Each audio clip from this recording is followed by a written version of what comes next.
Hello students, welcome to GPS online English classes. Hope you are healthy, happy and safe at home. Students, we are going to learn about modal verbs today.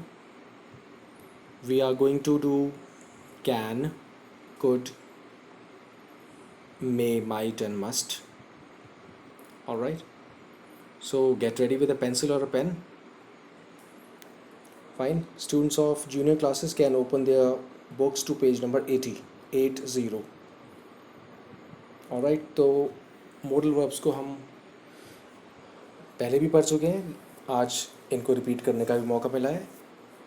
So let's start.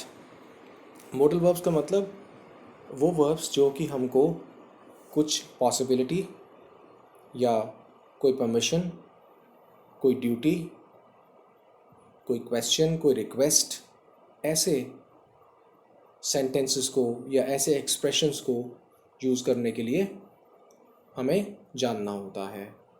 बहुत simple सी बात है. कोई भी verb है जैसे खाना, पीना, जाना, सोचना, उससे पहले हम मॉडल वर्ब को लगा देते हैं. तो उससे क्या होता है कि मॉडल वर्ब के लगने से उस वर्ब के साथ उस मॉडल वर्ब वाला मीनिंग ऐड हो जाता है. जैसे कैन गो, जा सकना. बिना कैन के सिर्फ गो, जाना. जैसे आई कैन गो, मैं जा सकता हूँ. और अगर कैन ना लगाएं तो मैं जाता हूँ, आई गो. तो इसी तरह से हम देखेंगे कि कुछ अलग मॉडल वर्ब्स लगकर कैसे उनका मीनिंग चेंज होता है और किन किन सिचुएशंस में हम यूज़ करते हैं. Alright, so the first one is can.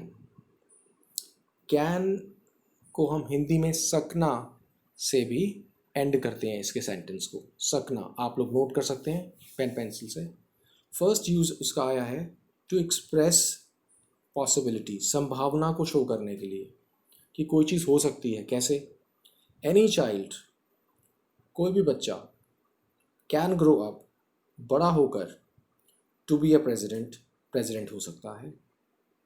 कोई भी हो सकता है, तो संभावना है, पॉसिबिलिटी है. Alright,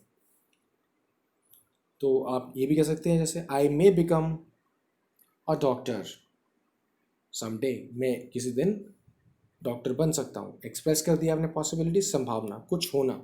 tomorrow may be a holiday, जैसे आप कह देते हैं कल हॉलीडे हो सकता है. नेक्स्ट आया टू एक्सप्रेस रिक्वेस्ट. हमें किसी से कुछ प्रार्थना, कुछ रिक्वेस्ट करनी है कि कोई हमारे लिए कोई चीज़ कर दे. जैसे can you help me with my assignment, क्या आप मेरी असाइनमेंट में मदद कर सकते हैं. Can you please sit with me, क्या आप मेरे साथ बैठ सकते हो. Alright, can you open the window, क्या आप विंडो खोल सकते हो. तो सकना वाला मीनिंग जुड़ गया मेन वर्ब हेल्प में, मेन वर्ब ग्रो अप में. तो इसका मीनिंग मॉडल वर्ब वाला हो गया. और देखिए फिर दोबारा वैसे ही पॉसिबिलिटी का है. One can find many fish in the pond. इस पॉन्ड में, तालाब में, किसी को भी बहुत सारी फिश मिल सकती हैं. तो ये संभावना है, उसमें फिश है. ऑलराइट, एक और सेंटेंस देखिए. इसमें भी परमिशन के लिए है लेकिन डिफरेंट काइंड ऑफ परमिशन है कि हम किसी से कोई प्रार्थना करते हैं, आज्ञा चाहते हैं. कैसी? Can I ask you a favour. ये बहुत अच्छा सेंटेंस है, सुनने को मिलता है. अगर आप बहुत ध्यान से सुने, देखें टेलीविज़न पर, अपने बड़ों को बोलते हुए, मूवीज़ में, बुक्स में होता है, और इसको आप यूज़ करें तो आपको तभी आप पढ़ पाएंगे. तो पढ़े जब आपकी आंखों के सामने ये सेंटेंस आएगा तभी आप इसके मीनिंग को याद कर पाएंगे. उस वक्त तभी समझ में आएगा इसको हम कैसे यूज़ करते हैं. जैसे कि क्या मैं आपसे कुछ करने के लिए कह सकता हूँ. फेवर का मतलब क्या है कि किसी के लिए कोई चीज़ करके बताना. तो उसमें आया यस. तो आप क्या कह सकते हैं? Please open the window, please इस खिड़की को खोल दीजिए. Please repeat the question, repeat कर दीजिए क्वेश्चन को. ऑलराइट, ऐसे कोई भी काम हम रिक्वेस्ट के लिए करना चाहते हैं लेकिन उसके लिए हम परमिशन चाहते हैं किसी से. Alright, next. तो कैन का हमने देखा. अभी चलकर एक पिक्चर पर भी चलते हैं और अच्छा लगेगा थोड़ा देखने पर. Let's move to a picture.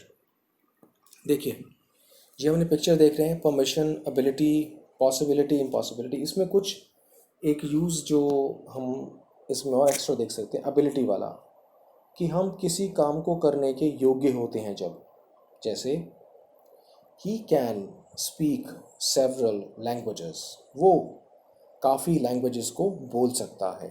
योग्यता, एबिलिटी का मतलब कर सकने की का सामर्थ्य, कुछ करने की ताकत, ओके, गुण। He can swim like a fish, वो एक फिश की तरह से तैर सकता है। तो इसका मतलब उसके अंदर उसको स्विमिंग आती है, फाइन, सीखी हुई है उसने स्विमिंग। उसी तरह से उसने लैंग्वेजेस सीखी हुई हैं, वो बोल सकता है और कोई नहीं बोल सकता। तो एबिलिटी यानी कि योग्यता आ गई।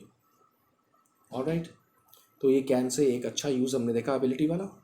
परमिशन वाला तो हमने देख ही लिया है, can I ask you a question, can we go home now. तो इन सेंटेंसेस को भी आप देखिए, आपके लिए वैरायटी है।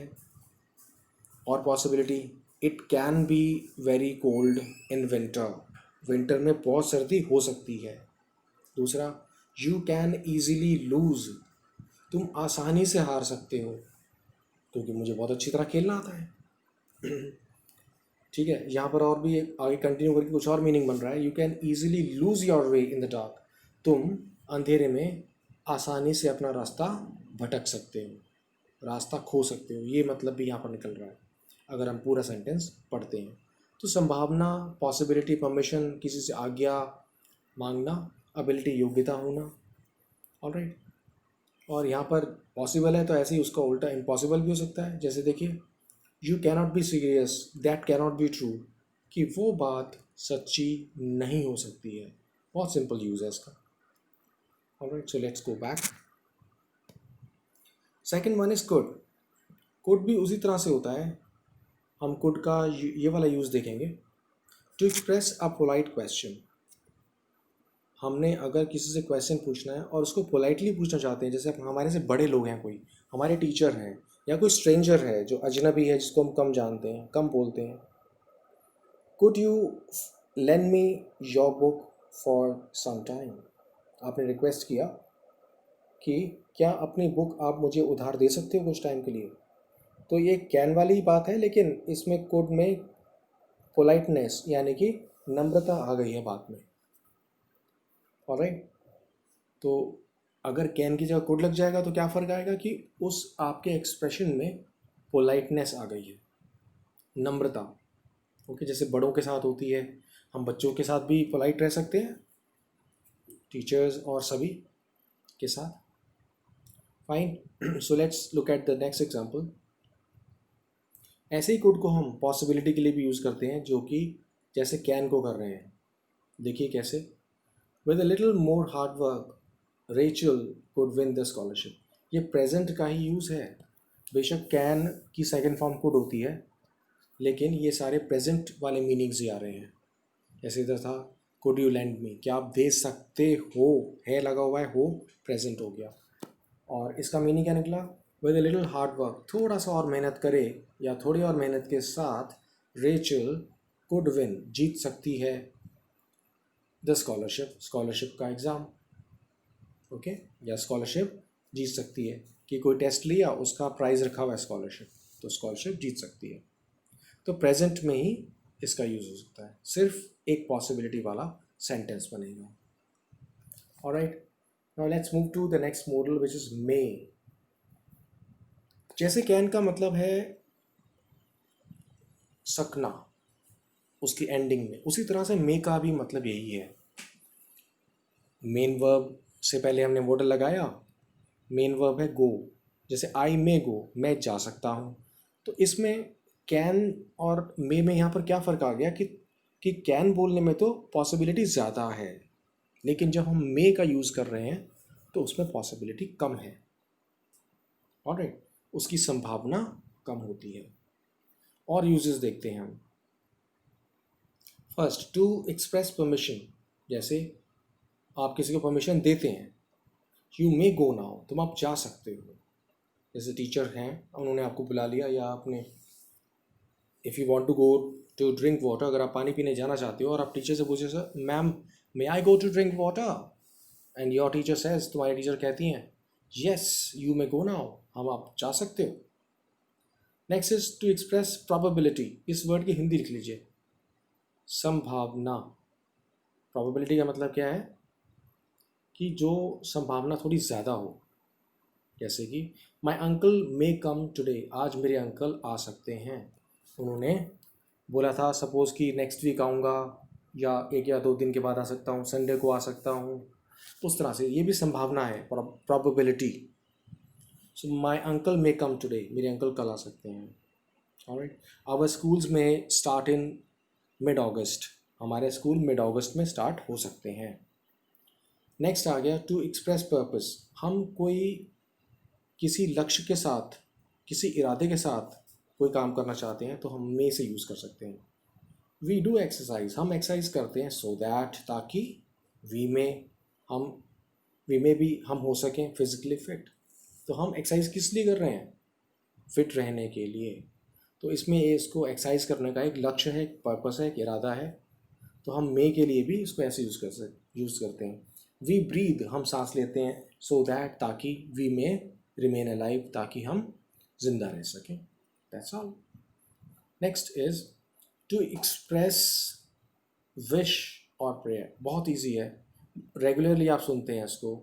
जनरली कैसे, कोई विश या कोई प्रेयर हो, प्रार्थना करें, या कोई आपके लिए कोई दुआ या इच्छा, ऑलराइट, आपके लिए कोई मन्नत मांगे, जैसे मे गॉड ब्लेस यू, भगवान आपको, गॉड आपको आशीर्वाद दें, ब्लेस करें।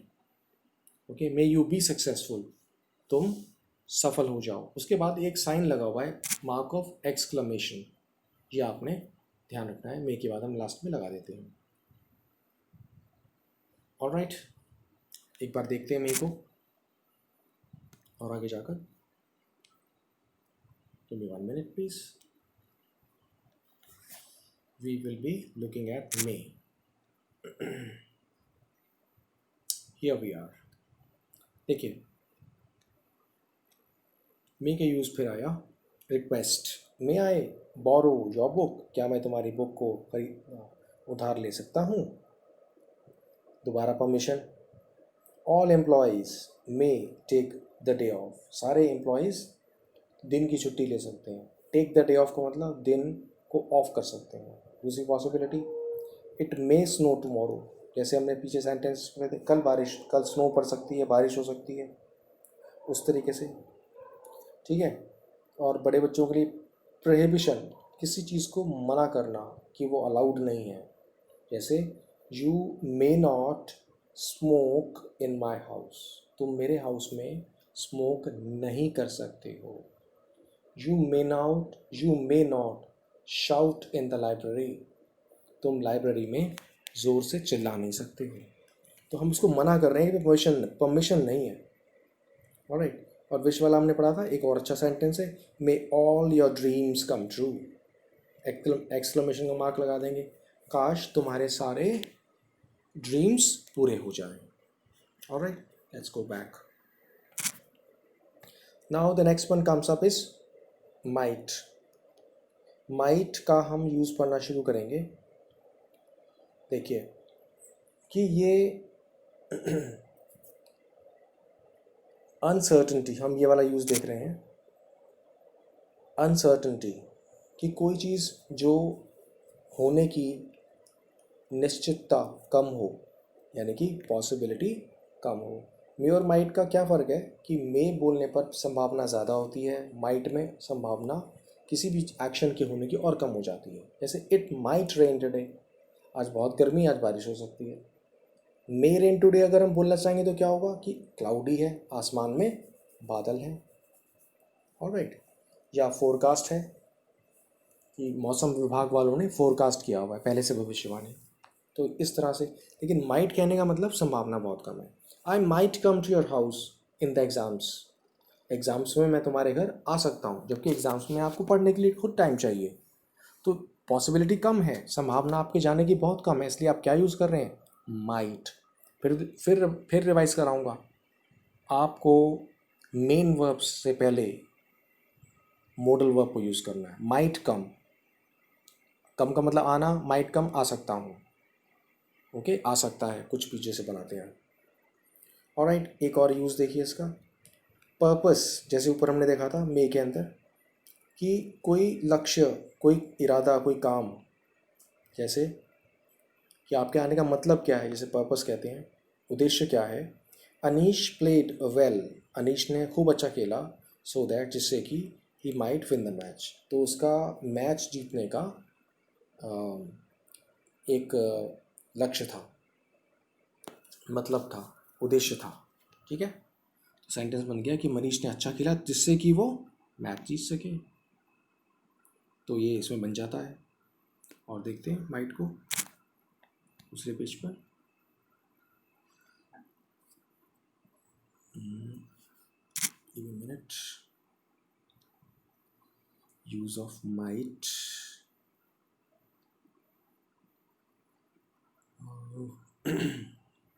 So माइट जो है वो काफ़ी हम उसको यूज़ कर सकते हैं बहुत सारे एक्सप्रेशंस में ही।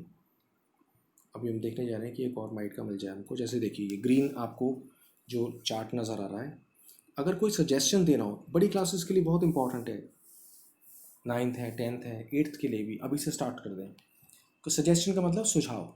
You might want to study for the quiz. Okay, कि तुम क्या चाहते हो। You might want to study for the quiz, तुम क्विज के लिए पढ़ाई कर सकते हो या कर सकना चाहते हो। और दूसरी चीज़, और इजी सेंटेंस बताता हूँ मैं। You are tall, you might play basketball. Alright, you are very clever, you might win the debate. Suggestion है किसी को कि आप टॉल हो इसलिए आप वॉलीबॉल में पार्टिसिपेट कर सकते हो, तो ट्राई करो। आप क्लेवर हो या इंटेलिजेंट हो तो आप डिबेट जीत सकते हो। तो उसमें हम क्या लगाएंगे, माइट, जो भी आगे वर्ड हम, you might win the competition, you might try, तुम कोशिश कर सकते हो, टू पार्टिसिपेट, भाग लेने के लिए, इन द डिबेट। ऑलराइट, ये चीज़ आ जाती है। और देखिए एक कंडीशनल भी है इसमें। If I enter the contest, if I enter the contest, अगर मैं प्रतियोगिता में भाग लूँ, आई माइट विन, मैं जीत सकता हूँ। उसी तरह से है ये भी, जैसे ऊपर हमने देखा कि अगर मैं इस पर इफ़ लग गया है तो वो कंडीशन बन गई है। तो हमें सेकंड वाला सेंटेंस पे ध्यान देना है, if I enter the contest, okay, या if I fight the contest, कुछ भी, if I fight the match, I might win, मैं जीत सकता हूँ। तो ये एक कंडीशनल, कंडीशन क्या है कि मैं अगर पार्ट लेता हूँ तो। पॉसिबिलिटी वाला भी आप देख चुके हैं। She might be on her way to class now, suppose कोई फ्रेंड आना है, वो उसके आप वेट कर रहे हैं तो लेट हो गया है, सभी आ चुके हैं, तो आप क्या कह सकते हैं, she might be on her way, वो रास्ते में होगी। ये बहुत कॉमन सेंटेंस है। पापा आ रहे हैं घर, फ्रेंड आ रहा है, कोई गेस्ट आ रहे हैं, तो हम कहते हैं ना कि वो रास्ते में हो गई, उन्होंने कहा था वो चल दिए हैं। So they might be on their way, वो रास्ते में होंगे। She might be on her way, वो रास्ते में होगी। तो बी का मतलब होना, इसलिए माइट भी होंगे, हो सकते हैं। तो मैं करेक्शन कर दूँ, वो हो सकती है रास्ते में। होंगे वर्ड थोड़ा सा दिमाग से कनेक्ट करने में हो रहा है कि विजुअलाइज कर रहे हैं, लेकिन करेक्ट मीनिंग क्या है, वो रास्ते में हो सकती है, वो सभी रास्ते में हो सकते हैं। Alright, she might not come to class on Friday, हो सकता है कि वो फ्राइडे को क्लास में न आए। तो इस तरह से हमें पॉसिबिलिटी को यूज़ करते वक्त माइट को भी किया जा सकता है। Once again, let's move back. Now this is the last part that we are doing today, must। बहुत अच्छा यूज़फुल मॉडल वर्ब है। स्टोरीज़ लिखने में 8, 9, 10 में स्टोरीज़ हैं, इसमें जितने मॉडल्स हमने यूज़ किए हैं बहुत यूज़फुल हैं स्टोरी लिखने में। आंसर्स में तो आते ही, रीडिंग में तो आते ही हैं। मस्ट का मतलब ज़रूर, और उसके साथ चाहिए वर्ड लगा दीजिए आप। जैसे शुड वाला मतलब होता है चाहिए, यू शुड गो नाउ, तुम्हें अब जाना चाहिए। उसी तरह से मस्ट में ज़रूर चाहिए, इसका मतलब कोई चीज़ ज़रूर होनी चाहिए। ओके, कोई स्ट्रॉन्ग रीज़न है। जैसे देखिए, हमारा अगर कर्तव्य है तो कर्तव्य हमको निभाना चाहिए। कैसे, one must follow the rules of the traffic, traffic के रूल्स हम सबको ज़रूर निभाने चाहिए। क्या रीज़न है, हमारा एक्सीडेंट ना हो। दूसरी बात, जो ट्रैफिक रोड पर हम रूल्स निभाएंगे तो सारा ट्रैफिक प्रॉपरली चलेगा। ओके, अरेंजमेंट मतलब जो व्यवस्था है वो अच्छी बनी रहेगी। तो वी मस्ट फॉलो, हमें ज़रूर करना चाहिए, ये हमारा कर्तव्य बनता है। नेक्स्ट, कोई भी ड्यूटी या नेसेसिटी, कोई काम हम ज़रूरत पड़ने पर करते हैं, वो कैसे? You must do your work honestly, तुम्हें ईमानदारी से काम करना चाहिए। ये हमारी एक ड्यूटी है, या हमें ज़रूर करना चाहिए ऐसा। ऑलराइट, और देखिए स्ट्रॉन्ग पॉसिबिलिटी, जिस चीज़ की बहुत ज़्यादा संभावना हो, तो robber must have run away by now, ये बहुत अच्छा है। लेकिन ये पास्ट में जुड़ गया है, इसे आप देखिए, इसमें मॉडल वर्ब के साथ एक मेन वर्ब आती है, लेकिन हमने देखा इससे पहले हैव लग गया, ये पास्ट वाला मीनिंग देता है। इसके साथ लिख लीजिएगा, रॉबर्स भाग गए होंगे। ओके, पास्ट में चला गया इसका मीनिंग। जैसे ही मस्ट हैव डन, उसने कर लिया होगा। ही मस्ट हैव कम, वो ज़रूर आ गया होगा। तो इसमें भी स्ट्रॉन्ग पॉसिबिलिटी है कि रॉबर्स ज़रूर भाग गए होंगे, वो ज़रूर आ गया होगा। ठीक है, वो ज़रूर पहुंच गया होगा। He must have reached. तो ये जो सेंटेंसेस बन रहे हैं, स्ट्रॉन्ग पॉसिबिलिटी हम मस्ट से भी शो करते हैं। So let's get back once again and check कि और हमारे पास क्या हमें मिल सकता है। और देखिए ये हम मस्ट का ही पढ़ रहे हैं। It must be cold outside, जैसे कि स्ट्रॉन्ग पॉसिबिलिटी, हम सिर्फ किसी चीज़ की पॉसिबिलिटी लगा रहे हैं कि ऐसा होगा, होना चाहिए वाला मीनिंग इसमें आता है, ज़रूर चाहिए वाला मीनिंग। उसके अलावा एक और मीनिंग है इसमें कि हम किसी चीज़ को सपोज करते हैं, अंदाज़ा लगाते हैं। जैसे it must be cold outside, आप अंदर बैठे हुए हैं, आप बाहर को और सारी विंडोज़ या डोर्स क्लोज्ड हैं, तो आप अंदाज़ा लगा रहे हैं कि बाहर सर्दी होगी। जैसे हम कह सकते हैं it must be cold in America now, America में इस वक्त ज़रूर कोल्ड होगा, या वहाँ पर इस वक्त दिन होगा या रात होगी, कुछ भी। Next, Mary must be home. Okay, must be at home भी लग सकता है। मैरी जो है वो घर पर होगी, होना वर्ब है, उससे पहले मॉडल लगा दिया, तो होने के साथ मॉडल का मतलब जुड़ गया। ज़रूर होगी या होनी चाहिए, वो भी कह सकते हैं हम कि ज़रूर बाहर सर्दी होनी चाहिए, मैरी ज़रूर घर पर होनी चाहिए। या फिर हम हिंदी में जब उसको थोड़ा सा और सूटेबली कहना चाहते हैं, मैरी ज़रूर घर होगी। ओके, बाहर ज़रूर सर्दी होगी, तो हम ऐसे जोड़ देते हैं होगी, जबकि विल वाला मतलब आ रहा है, लेकिन इससे आप थोड़ा ध्यान रखिएगा। तो हमें होनी चाहिए से आप मीनिंग और जोड़ लो। ठीक है, उस तरह से आ गया। और देखिए वो जो हम कह रहे थे कि ज़रूरी कोई चीज़ होनी चाहिए, यू मस्ट स्टडी हार्ड, तुम्हें बहुत मेहनत करनी चाहिए। If you want good grades, अगर तुम्हें अच्छा ग्रेड्स चाहिए तो तुम्हें ज़रूर मेहनत करनी चाहिए। ऑलराइट, और देखिए you must get together for dinner soon, किसी को अगर हम कोई सलाह दे रहे हैं कि खाना तैयार हो गया है तो सबको इकट्ठे हो जाना चाहिए। कोई मीटिंग होनी है, कुछ बच्चों को मिलके क्लास को डेकोरेट करना है, या कोई प्रोजेक्ट बनाना है, तो सबको आ जाना चाहिए। तो वो ज़रूर आ जाना चाहिए वाला मीनिंग हम मस्ट लगाकर उसे कर सकते हैं। तो हम ये वाले मीनिंग्स देख लें जो हम आज मॉडल के हमने यूजेस देखे हैं, हम इनको ही आज देख लें, इनको रिवाइज़ करें।